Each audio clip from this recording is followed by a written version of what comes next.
Hello student, आज आपकी 11वीं क्लास का जो 5th चैप्टर है उसकी फर्स्ट वीडियो है। ठीक है, तो देखिए वो क्या क्या है इस चैप्टर में उसके बारे में थोड़ा डिटेल में बात, जैसे जैसे टॉपिक आते रहेंगे उसके हिसाब से बात करेंगे। फिलहाल तो बात करते हैं कि लॉ ऑफ मोशन क्या है। अभी तक हमने बात की, थर्ड चैप्टर पढ़ा सरल रेखीय गति, फोर्थ पढ़ा समतल में गति। तो इन दोनों ही चैप्टर में हमने केवल बात की गति के बारे में कि गति कैसे होती है। ठीक है, कि गति सरल रेखीय है, समतल है, या वस्तु किस स्थिति में है, उसका वेग कितना होगा, अगर त्वरण निकालना है तो त्वरण कैसे निकाल सकते हैं, वेग कैसे निकाल सकते हैं, उसकी स्थिति कैसे निकाल सकते हैं, इन सब के बारे में बात की है। चाहे वो वस्तु समतल में गति कर रही हो, चाहे वो किस में सरल रेखा में गति कर रही हो। अब लेकिन सबसे बड़ी बात यह है कि वस्तु गति कर रही है यानी ऑलरेडी वो गतिमान है। ठीक, कुछ पता नहीं है वो क्यों कर रही है, क्या है क्या नहीं है, कैसे कर रही है, कौन करा रहा है, कुछ पता नहीं। ठीक है, अब चैप्टर स्टार्ट होने वाले हैं वो अब तुम्हें बताते हैं कि वस्तु की गति पर इफेक्ट किस चीज का होता है। सबसे पहली चीज कि वस्तु अगर गतिमान है या नहीं है, तो वस्तु को गति कराने के लिए किस चीज की आवश्यकता, यानी ऐसा क्या कारक है, क्या फैक्टर है जो उसको गति कराएगा, या गति करने पर मजबूर कर दे, या रुकने पर मजबूर कर दे, या जो उसकी पोजीशन है उस पर रुके रहने पर मजबूर कर दे। ठीक है, तो उसके बारे में बात करने वाले हैं। तो सबसे मेन चीज जो आती है वस्तु को गति करने के लिए क्या चाहिए, वो है बल। क्या चाहिए? तो लॉ ऑफ मोशन में यही पता चलता है कि गति के नियम जो है वो वस्तु की गति को वर्णित करने के लिए बनाए गए हैं कि वस्तु की जो गति है उस पर किस किस चीज का इफेक्ट होता है, किस प्रकार की गति कैसे टाइम में होगी, अगर हम ऐसा अगर वस्तु गतिमान है, हम कुछ करें उस वस्तु पर इफेक्ट डालें किसी कारक का, तो उस पर क्या इफेक्ट होगा, ये सारी चीजें हम यहाँ पढ़ने वाले हैं। ठीक है, जो रह जाती हैं थोड़ी बहुत वो नेक्स्ट चैप्टर्स में पढ़ते हैं, यानी अभी तो केवल हम बात कर रहे हैं लॉ ऑफ मोशन की। तो देखिए गति के बारे में तो हम पहले ही बता चुके हैं, थर्ड चैप्टर में आपने बात की है गति की।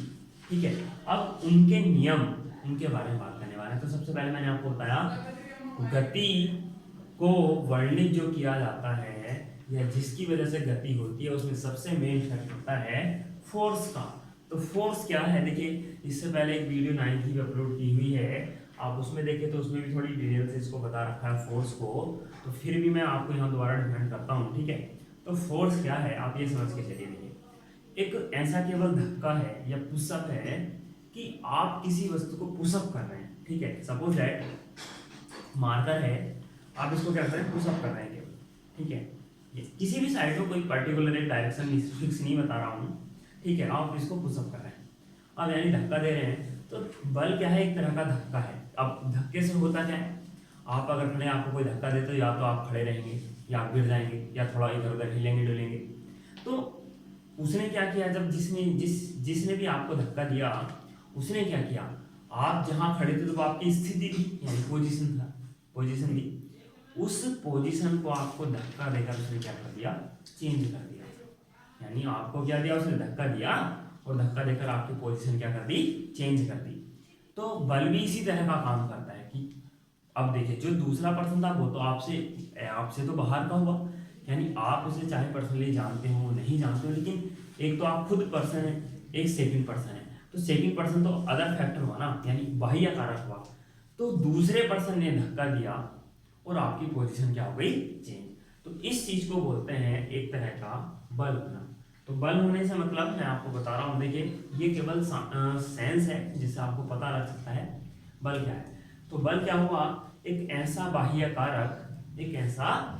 कारक है जो क्या करता है, या तो आपकी जो पोजीशन है या तो उसको चेंज कर देगा या करने की कोशिश कर सकता है या करेगा। जैसे दीवार है, आप दीवार को धक्का दीजिए, पुश कीजिए। ठीक है, क्या दीवार अपनी जगह से हिलने वाली है, नहीं। ठीक है, एक किसी बच्चे से आप वेट उठाने के लिए कह दीजिए थोड़ा ज़्यादा है, सामान जो भर के हम कहीं किसी बॉक्स में सामान रख के रखा हो काफ़ी सारा, आप किसी छोटे से बच्चे से आप कह दीजिए, वो भी चलना सीखा हो, उससे कह दीजिए इसको उठा के कहीं रख दो, तो वो उसको पकड़ेगा, कोशिश करेगा हिलाने डुलाने की, लेकिन हिला डुला नहीं सकता। क्यों? क्योंकि उसके पास इतना फोर्स क्रिएट करने की क्षमता भी नहीं है कि वो उसको उठा के हटा सके। ठीक है, तो इसलिए आपसे अगर उसी बॉक्स को उठाने के लिए कहा जाए तो लगभग अगर वो आपका जो फोर्स क्रिएट कर सकते हैं उसके अंतर्गत आता है, तो आप उसको उठा के रख सकते हैं। ठीक है, तो आप भी क्या करेंगे, कोशिश करेंगे पहले उसको उठाने की। आपका फोर्स ज़्यादा हो जाता है क्रिएट उसके जो भार है उससे, तो आप उसको हिला सकते हैं, या जो उस पर फोर्स लग रहे हैं उससे ज़्यादा आपका फोर्स हो जाता है, तो आप उसकी पोजीशन चेंज कर सकते हैं। अदरवाइज आप क्या कर सकते हैं, केवल कोशिश कर सकते हैं। जैसे दीवार को चाहे आप धक्का दीजिए, चाहे एक छोटा बच्चा धक्का दे, केवल कोशिश कर सकते हो, हिला नहीं सकते। ठीक है, तो यही चीज मैं बता रहा हूँ कि बल है एक ऐसा बाह्य कारक जो क्या करता है, केवल पोजीशन तो चेंज करने की कोशिश करता है या पोजीशन चेंज कर देता है, क्या कहलाता है, बाह्य कारक कहलाता है। ठीक है, तो बल की एक छोटी सी बहुत हल्की सी डेफिनेशन बता रहा हूँ, जो मैं बोल रहा हूँ ध्यान से सुनिएगा लास्ट बार। बल वह बाह्य कारक है जो किसी वस्तु की स्थिति में परिवर्तन करता है या करने का प्रयास करता है। ठीक है, नेक्स्ट देखिए, अब फोर्स क्या होते हैं, फोर्स भी संतुलित और असंतुलित फोर्स होते हैं, दो तरीके के फोर्स आप समझते चलिए। तो संतुलित और असंतुलित, बैलेंस और अनबैलेंस। तो बैलेंस क्या होता है, देखिए बैलेंस का मतलब है ये मार्कर इस टाइम हाथ पर बैलेंस पर है। क्यों? क्योंकि इसको जो देखिए, अगर ये मैं थोड़ा सा इस साइड रख दूं तो ये नीचे गिरने लगेगा। क्यों? क्योंकि ये क्या हुआ, उस टाइम अनबैलेंस है। देखिए अगर ये मैं थोड़ा सा इस साइड कर दूं तो नीचे गिरेगा, तो ये क्या होगा, अनबैलेंस होगा। बीच में रखना तो बैलेंस है। क्यों? क्योंकि इसके दोनों ओर जो फोर्स कार्य कर रहे हैं नीचे को, वो क्या है, इस टाइम इक्वल है। ठीक, अब दूसरी चीज, अगर कुछ समझ के चलिए ऐसा हो जाए कि आपको ये मार्कर हवा में रुका हुआ दिख जाए, ठीक है, तो ये तो आपके लिए ताज्जुब की बात होगी, यानी एक आश्चर्यजनक चीज है। ऐसा होता तो नहीं है, लेकिन एग्जाम्पल के तौर पर बता रहा हूँ। तो ऐसा तब पॉसिबल है जब सपोज दैट ये मार्कर है, ठीक है, जितना फोर्स नीचे काउंट हो रहा है उतना ही फोर्स अगर ऊपर लगने लगे, कब, जब ये हवा में है, तो उस टाइम ये जो वस्तु है ये किस में होगी, संतुलन की अवस्था में होगी। ठीक है, क्यों? क्योंकि देखिए जब किसी निकाय पर या किसी सिस्टम पर, किसी वस्तु पर, किसी पार्टिकल पर फोर्स इस तरह से लगे कि जो फोर्स के मैग्नीट्यूड हो, परिमाण हो, वो अपोजिट साइड में लेकिन इक्वल हो, तो जो आपका कह सकते हो जो फोर्स होंगे वे क्या होंगे, संतुलन की अवस्था में होंगे, यानी जो वस्तु होगी वो संतुलित अवस्था में होगी। और बल कैसे होंगे, वे संतुलित बल होंगे। अब अगर ऐसा ना हो, अगर अदरवाइज ऐसी कंडीशन ना हो, तो दूसरी कौन सी कंडीशन थी, असंतुलित की, और जो बल थे वे भी कौन से थे, असंतुलित। तो अनबैलेंस फोर्स, अनबैलेंस कंडीशंस उत्पन्न हो जाती है। ठीक है, तो ये था केवल फोर्स के बारे में। बात करते हैं देखिए फोर्स से अलग। तो देखिए हम बात कर रहे हैं जड़त्व की, इनर्शिया। ठीक है, इसकी जड़त्व की। ठीक है, तो जड़त्व क्या होता है, जड़त्व देखिए हर वस्तु के अंदर बहुत सारी प्रॉपर्टीज होती हैं, जिनके कुछ प्रॉपर्टीज ऐसी होती हैं जिनको हम जानते हैं, कुछ प्रॉपर्टीज ऐसी होती हैं जिनके बारे में नहीं जानते। जैसे आपका जो कोई बेस्ट फ्रेंड वगैरह होगा, आप उसकी जो उसको क्या पसंद है क्या नहीं पसंद है, उसकी अधिकांश है सभी चीज़ों के बारे में लगभग जानते हो, कि अगर मैं ऐसा करूँगा तो उसका क्या रिएक्ट होगा, मैं ऐसा करूँगा तो क्या रिएक्ट होगा। तो इस तरह की चीज़ें आप सब जानते हैं। तो रिएक्ट करना हर वस्तु के अंदर, हर वस्तु की प्रॉपर्टी होती है। ठीक, रिएक्ट करना यानी किसी एक्शन के लिए रिएक्शन देना, हर किसी ना किसी चीज़ में ये गुण होता है कि एक्शन अगर करोगे तो रिएक्शन जरूर मिलेगा। यानी अगर उस पर कुछ काम आप करोगे, यानी कुछ उसकी अवस्था जो पोजीशन चेंज है, जो पोजीशन है उसको चेंज करेंगे, तो वो उसका क्या करेगी, विरोध जरूर करेगी। ठीक है, तो ऐसी प्रॉपर्टीज हर वस्तु में होती है। ठीक, और इसी प्रॉपर्टीज को हम बोलते हैं, जो हेड में लिखा है, यानी इनर्शिया। ठीक है, तो जड़त्व क्या है, देखिए वस्तु का केवल एक, देखिए ये कोई एक फिजिकल क्वांटिटी नहीं है, पहली बात तो आप ये ध्यान रखिएगा। जड़त्व कोई फिजिकल क्वांटिटी नहीं है, केवल एक इंटीरियर प्रॉपर्टी है एक पार्टिकल की या ऑब्जेक्ट की, ठीक है। तो इंटीरियर प्रॉपर्टी है, ना कि कोई फिजिकल क्वांटिटी। इसकी ना तो कोई आप कह सकते हो बीमा वगैरह कुछ ऐसा कुछ नहीं होता, ठीक है। तो ध्यान आपको क्या रखना, केवल एक क्या है, इंटीरियर प्रॉपर्टी है, ना कि फिजिकल क्वांटिटी। तो वस्तु का केवल एक गुण है जिसके कारण वस्तु क्या करती है, वस्तु अपनी अवस्था परिवर्तन का विरोध करती है।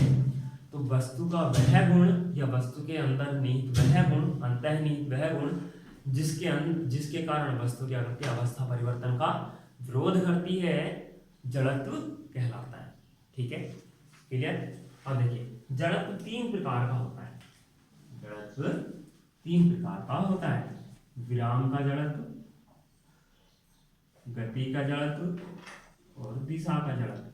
इनके बारे में डिटेल से पढ़ेंगे अभी थोड़ा आगे, ठीक है। तो देखिए ये हुआ। अब देखिए इसी के साथ साथ मैं आपको बताऊं, जड़त्व के साथ किसी वस्तु में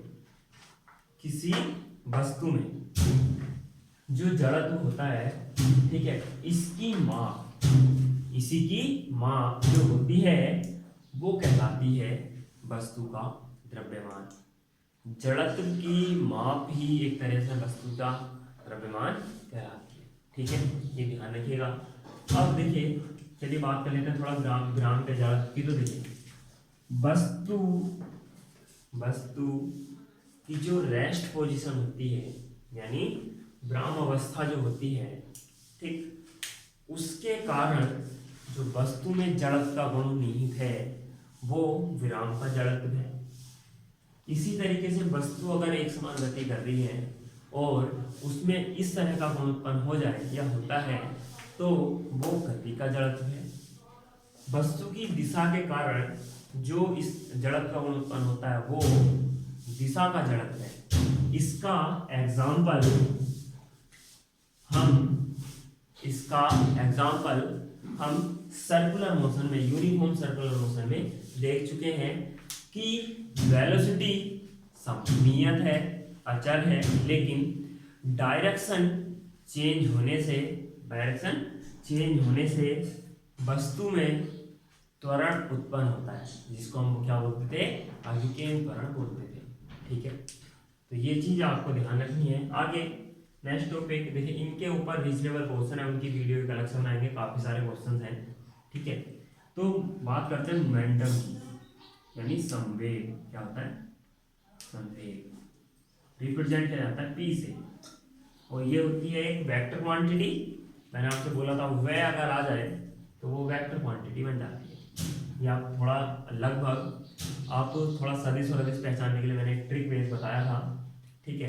तो संवेग P वेक्टर, ठीक है, क्या होता है, देखिए सूत्र होता है P बराबर mv। तो m का मतलब द्रव्यमान, v का मतलब वेलोसिटी। तो m का मतलब द्रव्यमान, v का मतलब वेलोसिटी। तो सरल रेखा अगर गति कोई वस्तु कर रही होती है तो उस वस्तु का द्रव्यमान और वेग क्या कहलाता है, वेग का गुणनफल क्या कहलाता है, संवेग। द्रव्यमान और वेग का गुणनफल क्या कहलाता है, संवेग। द्रव्यमान तो देखिए अदिश राशि है, लेकिन वेग सदिश राशि है, इसलिए p भी क्या हो जाती है, सदिश राशि हो जाती है, ठीक है। आप अगर मात्रक निकालें तो किलोग्राम, द्रव्यमान का मात्रक किलोग्राम, v का मात्रक मीटर पर सेकंड, तो किलोग्राम मीटर पर सेकंड क्या हो जाता है, इसका मात्रक हो जाता है। अब देखिए यहाँ से आप एक क्वेश्चन बताऊंगा आपको। एक कार है, एक ट्रक है, ठीक है, दोनों के लीनियर मोमेंटम अगर इक्वल है,